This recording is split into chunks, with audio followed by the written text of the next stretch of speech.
헌정사상 초유의 현직 검찰총장에 대한 정직 2개월의 징계 결정.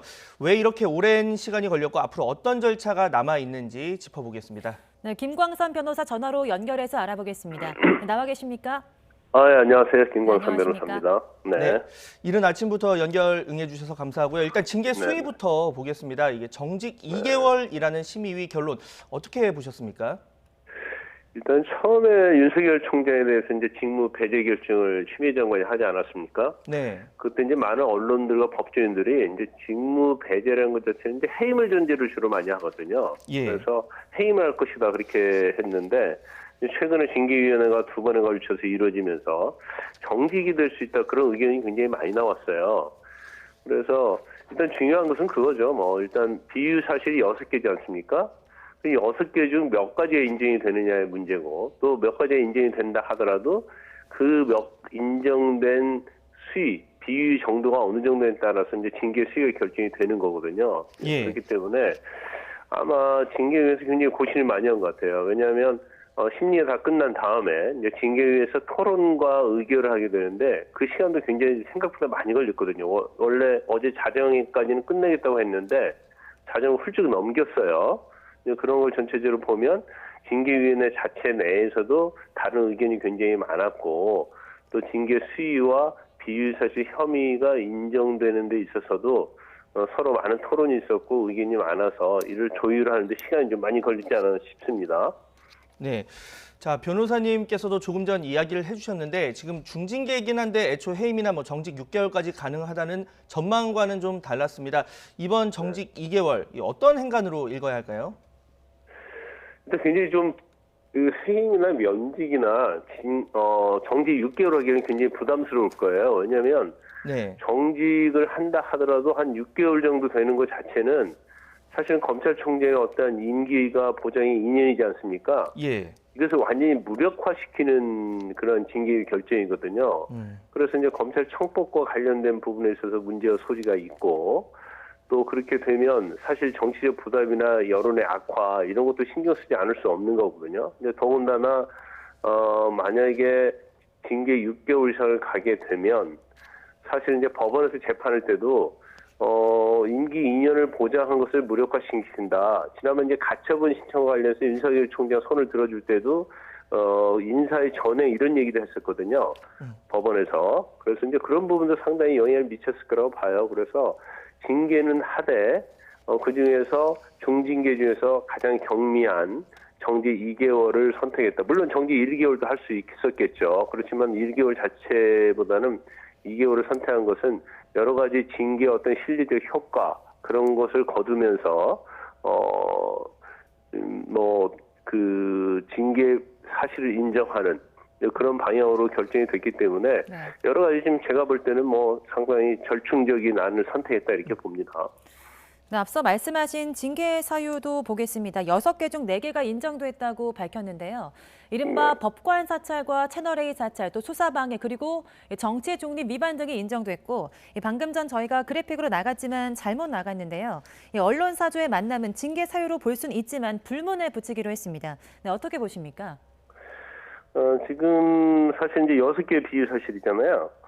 그 중에서 이제 4개에 대해서는 비유를 인정했단 말이에요. 혐의를 인정했어요. 근데 이제 다른 건 모르겠는데 이제 재판부 사찰 의혹과 관련된 부분도 결국 이제 법정으로 가면 굉장히 치열하게 다퉈질 거고요. 그다음에 비유 사실 인정한 것 중에서 정치의 중립성 부분은 아마 이 중에서 가장 좀 문제가 될 것 같아요. 제가 볼 때는. 왜냐하면 명시적으로 정치를 한다고 하지 않았고 단지 국민에게 봉사하는 방법을 찾아보겠다는 취지로 얘기했기 때문에 지금 4개의 혐의 사실 중에서 이제 정치적 중립성과 관련된 부분 이 부분이 과연 인정을 할 수 있느냐 그 부분이 굉장히 좀 논란이 많이 될 것 같고 나머지 부분은 이제 법정에서 다투게 되면 그 판단의 정도 또는 법무부에서 어느 정도 소명자를 가지고 있느냐 이런 것들이 상당히 영향을 미칠 걸로 보입니다. 네.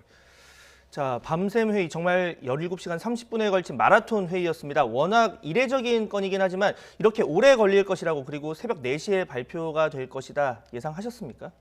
예상 전혀 못했어요. 그러니까 원래 징계위가 처음 열릴 때는 법무부와 서로 어떻게 보면 교감위에서 결론이 정해졌다 이런 얘기가 많이 나왔고 또 윤석열 총장 측에서도 그런 주장을 좀 많이 했었잖아요. 네. 그런데 아마 법무부 측에서는 지난 10일 날 1차 징계 회의 때 아마 끝날 것을 바랬을 거예요. 왜냐하면 시간이 굉장히 지나면서 윤석열 총장의 어떠한 주장이 굉장히 강해지고 또 그로 인해서 어떤 여론의 향배가 달라질 수 있기 때문에 굉장히 부담스러운 측면이 있거든요. 그런데 지금 2차까지 갔단 말이에요. 근데 2차까지 갔다 하더라도 이제 증인신문 같은 게 끝나고 나면 사실은 혐의 사실에 대한 확정이랄지 아니면 징계 수위 정도를 결정하는 데는 사실 시간이 많이 걸리지 않을 거라고 다들 예상을 했거든요. 그럼에도 불구하고 이렇게 시간이 굉장히 많이 걸렸다는 것은 내부적으로도 상당히 이견이 많았던 걸로 보입니다. 그렇기 때문에 일단 뭐 6가지 중에서 어떤 혐의를 인정할 것이냐에 대해서도 제가 볼 때는 의견이 서로 달랐던 걸로 보이고요. 네. 그다음에 비리 사실이 몇 가지가 인정된다 하더라도 이게 과연 어느 정도의 수위의 징계를 해야 하느냐 그 부분에서 서로 의견이 좀 많이 다르지 않았나 싶습니다. 이제 그러다 보니까 이 부분을 가지고 거의 밤샘 토론을 했고 그에 대한 결과를 냈다고 봐요. 이제 그만큼 혐의 사실과 아니면 징계 수준에 미친 영향이 워낙 이제 헌정사상 초유의 일이기 때문에 징계위원들이 굉장히 많은 고심을 했다 이렇게 볼 수 있을 것 같습니다. 네, 징계위가 이렇게 오랜 시간 끝에 정직 2개월 처분을 내렸는데요. 향후 절차는 어떻게 됩니까? 일단 정직 2개월 결정을 했고요. 이거에 대해서 추미애 법무장관이 이제 대통령에게 재가를 요청을 하고요. 그거에 대해서 대통령께서 집행을 하면 되는데 이제는 이제 청와대에서 나온 이야기가 있죠. 그 징계위에서 올라오면 이것을 재가를 하지 않는다거나 아니면 감경을 한다거나 이제 그런 일은 없을 거란 취지로 얘기를 했기 때문에 아마 정직 2개월 그대로 대통령께서 재가를 하고 그러면 집행이 될 거라고 봅니다. 네.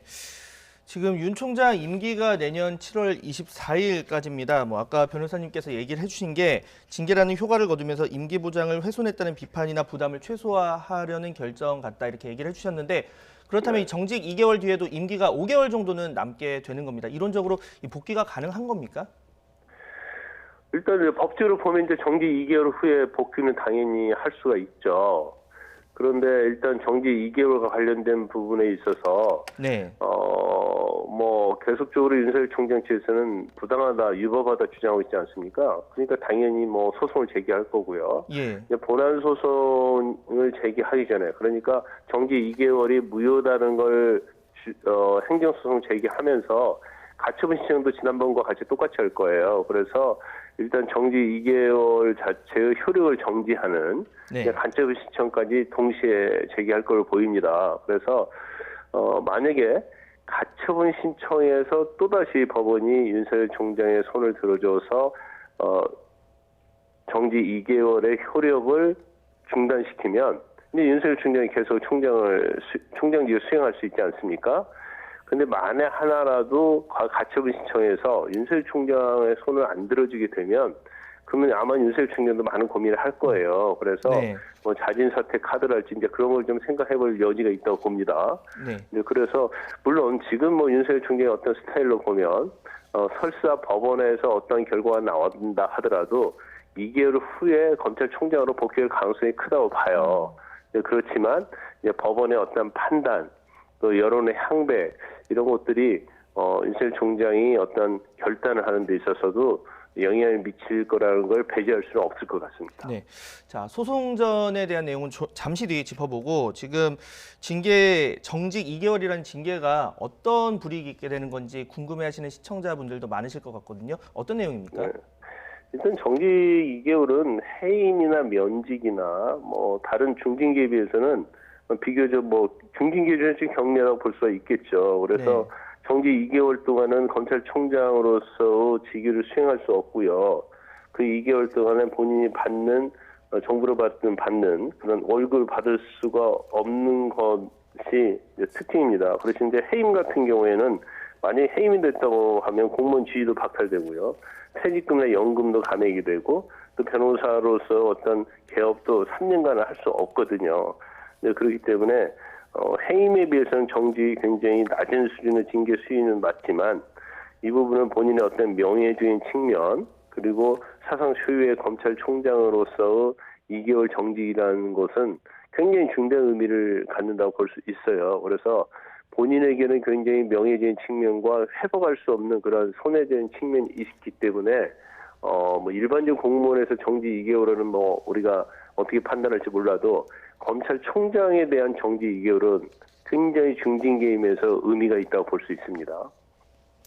네, 징계 처분 의결은 내려졌고 향후 상황도 짚어보겠습니다. 그 윤 총장 측은 그동안 징계 절차가 위법하고 부당하다는 주장을 계속해서 이어왔는데요. 아마 소송전으로 가게 될 텐데요. 일단 어떤 선택지들이 언급되고 있습니까? 제가 볼 때는 아마 오늘 바로 소장을 제출할 거라고 보입니다. 징계 결과에 대해서 이미 윤석열 총장 측에서는 예측을 하고 거고요. 징계 절차에 있어서 위법성 그리고 징계위원회 구성에 있어서 위법 부당성 이런 거에 대해서 굉장히 다툴 여지가 있다. 그래서 아마 오늘 먼저 전자소송으로 가처분 신청을 넣을 거예요. 그래서 정지 2개월과 관련된 부분에 있어서 효력정지 가처분을 넣을 건데 약간 법적인 좀 문제는 있습니다. 어떤 문제가 있냐면 대통령이 재가를 해야지 집행이 되는 거잖아요. 그렇기 때문에 아직 그 정직의 효력이 발생하는 거 아니에요. 그렇기 때문에 아마 그 부분도 법리적으로 검토를 해서 대통령 재가 있은 다음에 원칙적으로는 법적 효력이 발생하기 때문에 그때 소송을 제기할 가능성이 좀 크지 않나 싶습니다. 그러면 사실 만약에 대통령 재가 이후에 소송에서 효력정지와 관련된 부분에서 윤석열 총장이 이기게 되면 바로 이제 복귀가 되는 거고요. 그렇지 않으면 2개월 동안 정직이 되는데 사실 이제 행정소송을 제기하면 2개월 내에 끝내는 경우 별로 없어요. 그런데 법원의 입장에서는 정지 2개월이기 때문에 이제 소송을 2개월 내에 끝내야 하는 이제 부담을 좀 가질 수 있다고 봅니다.